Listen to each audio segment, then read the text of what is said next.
So today I'm actually digging into training.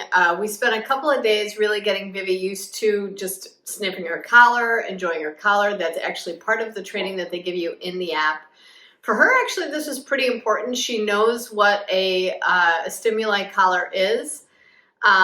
She knows that it'll vibrate on her neck, and we've really only ever had to use vibration for the most part, unless we were in an emergency situation. But she knew exactly what it was as I showed it to her, and she hasn't used it since last year. So I really spent the first couple days actually just reintroducing the collar, getting her used to wearing it, just being around the house. Now, yesterday I actually started what's called beacon training. The beacon is a small little device. It looks just like this, and you turn it on once and it basically emits a Bluetooth signal that when you tell the app to go ahead and register it, it will give her whatever correction you need. So in this case, since we're just on level 1 type training, we're just dealing with just listening for the sound. Now this is actually more challenging than I thought. So not teaching it to her, actually getting my routine down of how do I introduce her to something that's of interest and be very casual about it, and then how do I lead her back. And a couple of important tips that they give in the app that now in reflection I'm like, oh, well, that makes sense. First thing is, if you put the collar on your dog, let them have the collar on for a good 30 minutes until they sort of forget about it. Second thing that they suggest is making sure that you have a structured activity.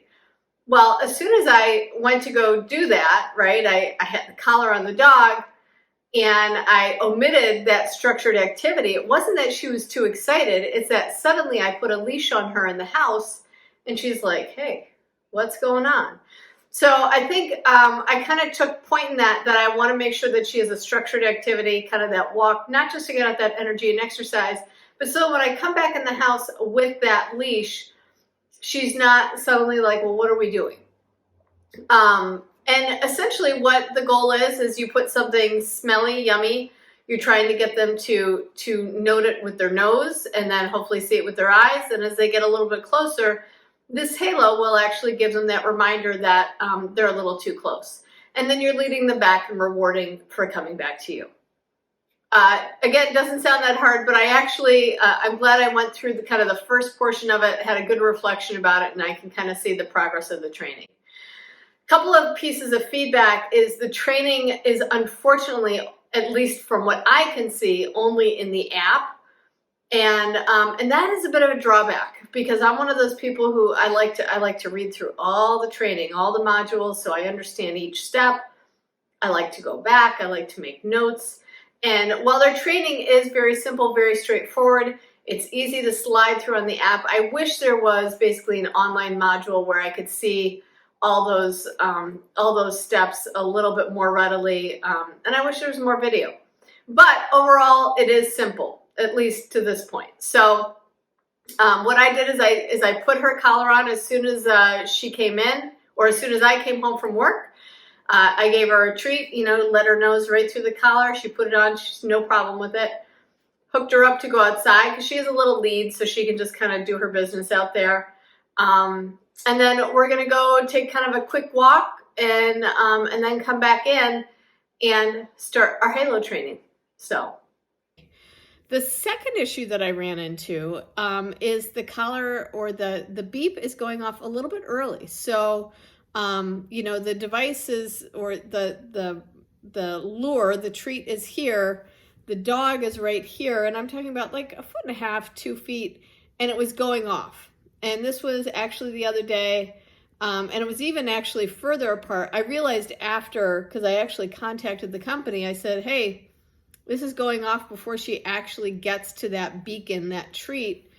And they emailed me, not 24 hours later, but probably around 32 hours later, which is fine, but I'm hoping the support actually tightens up the loop a little bit.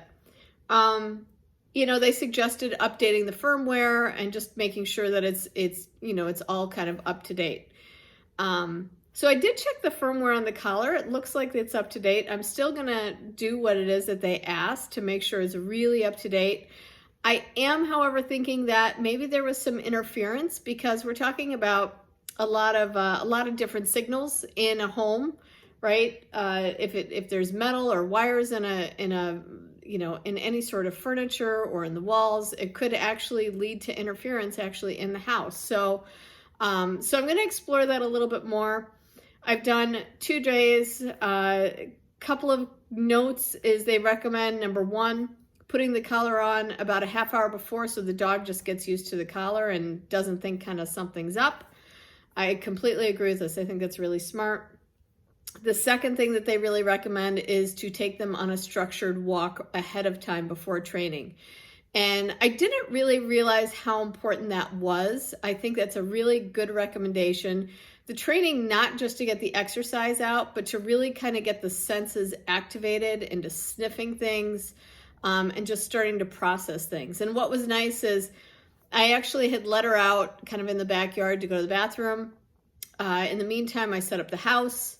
And then as soon as she came in, I took her right out for a walk, just down the road, just for 10 or 15 minutes. And then when we walked in, we were able to do the activity completely fresh. So she had kind of gotten some of those smells kind of out of her system, as well as some wiggles out of her system.